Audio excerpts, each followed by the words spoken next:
Assalamualaikum warahmatullahi wabarakatuh. Selamat pagi.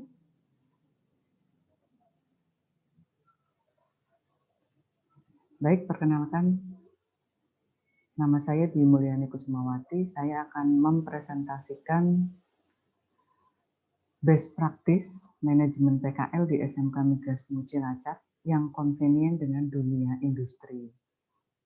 Apa maksud dari kata convenient di sini? Convenient adalah sesuai. Jadi manajemen PKL di SMK Migasmu Cilacap yang sesuai dengan dunia industri. Yang pertama, bahwa latar belakang masalah manajemen PKL. PKL ini dilaksanakan pada tahun 2018 setelah Bapak Kepala Sekolah membentuk tim panitia PKL, kemudian menunjuk saya sebagai ketua PKL. Kami sebagai panitia melaksanakan rapat untuk membahas apa saja yang harus dilakukan sebagai panitia PKL. Di tahap awal, kami adalah menentukan industri mana sebagai tempat PKL siswa kelas 11 SMK Migas Muhammadiyah Cilacap, jurusan Teknik Pengolahan Minyak, Gas, dan Petrokimia. Pada tahap awal, kami mengajukan proposal terlebih dahulu. Industri yang kami pilih salah satunya adalah PPSDM Migas Cepu. Karena dari tahun 2015 siswa kami sudah melaksanakan PKL di PPSDM Migas Cepu. Setelah proposal kami kirimkan ke PPSDM Migas Cepu, informasi dari PPSDM Migas Cepu disampaikan kepada kami bahwa terdapat perubahan aturan PKL mulai tahun 2018 di PPSDM Migas Cepu. Akibat perubahan aturan ini, ada beberapa jadwal yang harus kami revisi, merubah semuanya dengan jumlah siswa kelas 11 kurang lebih 96 siswa. Awalnya kami perkirakan sekitar 3 bulan siswa sudah selesai. Tetapi dengan adanya perubahan aturan, PKL di PPSDM Migas Cepu ada beberapa perubahan yang harus dilakukan. Untuk berkoordinasi dengan PPSDM, kami sebagai panitia bersama Kepala Sekolah dan Wakahumas menuju ke Cepu untuk melakukan pertemuan, berkoordinasi, perubahan apa saja, kemudian dari SMK apa yang harus dilakukan. Tujuan dan manfaat best practice ini tujuannya adalah kami memaparkan perubahan aturan PKL yang ada di PPSDM Migas Cepu, kemudian manajemen PKL apa saja yang harus kami lakukan dalam menghadapi masalah.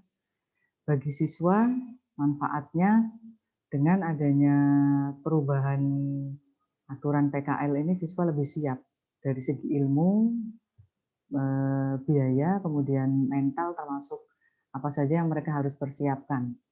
Kemudian memahami tujuan PKL. Bagi sekolah, laporan best practice ini sebagai acuan di kemudian hari jika terjadi masalah yang sama. Kemudian laporan PKL ini adalah sebagai tolak ukur keberhasilan sekolah. Bagaimana penyelesaian masalah?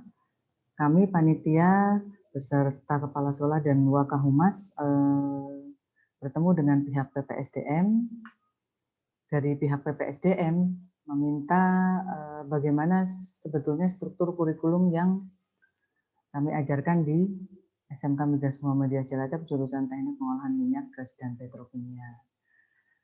Pihak PPSDM melihat ada mata pelajaran paket keahlian, di sini teknik instrumentasi kilang, PPM, peralatan proses dan utilitas, produk migas, storage handling, gas processing, dan K3LL.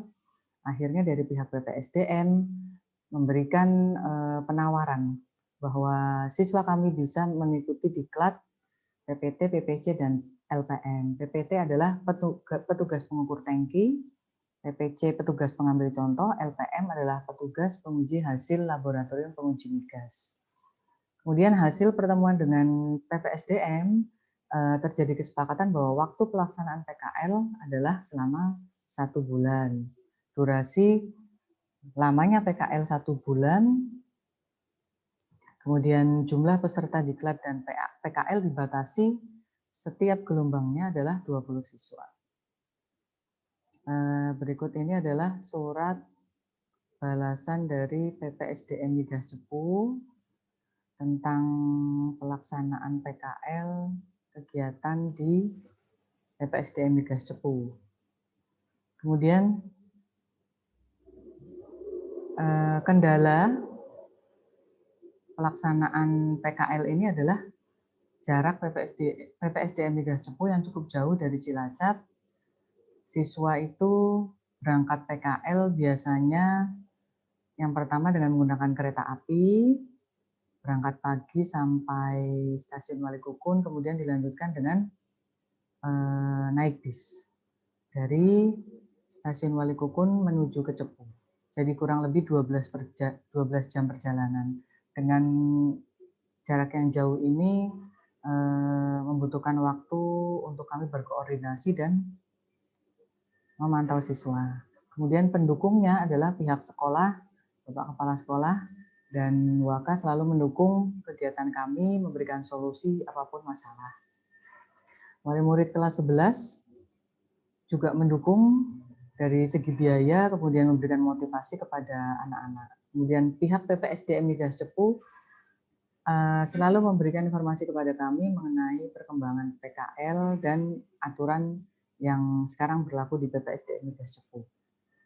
Rencana tindak lanjut, di sini ada tahap awal, tahap perencanaan, kami memulai lagi untuk menyusun jadwal, kemudian mengadakan informasi kepada wali murid. Setelah itu surat penawaran MOU dari PPSDM dimunculkan, dikirimkan ke SMK Migas Muhammadiyah Cilacap.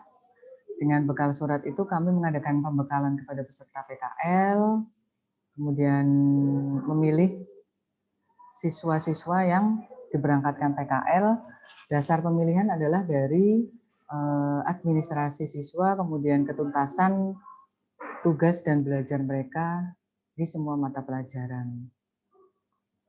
Tahap pelaksanaan, pemberangkatan PKL, kemudian diklat, penyusunan laporan yang didampingi oleh pembimbing dari PPSDM Migas Cepu, juga dari pembimbing SMK Migas Muhammadiyah Cilacap.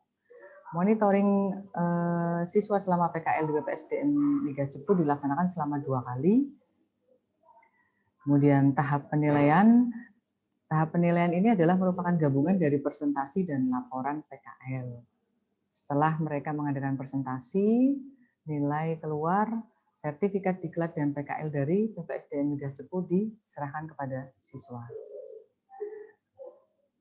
Simpulan dan rekomendasi bahwa adanya perubahan aturan PKL di PPSDM Migas Cepu, yang pertama lebih terkonsep, kemudian lebih terarah karena sesuai dengan mata pelajaran kejuruan yang diajarkan di sekolah kami. Dari diklat yang diambil PPT, PPC, dan LPM, hasilnya adalah siswa menjadi lebih siap. Jika mereka lulus dan kemudian bekerja, bekal diklat ini adalah sebagai menambah keahlian mereka di pekerjaan yang mereka lakukan. Kemudian rekomendasi program diklat PKL di PPSDM Migas Cepu adalah tetap kami lanjutkan sampai saat ini. Mengapa? Karena PPSDM Migas Cepu baik dalam pelayanan, ilmu, dan peralatan di bidang migas itu lengkap sekali. Ya, demikian, terima kasih. Wassalamualaikum warahmatullahi wabarakatuh.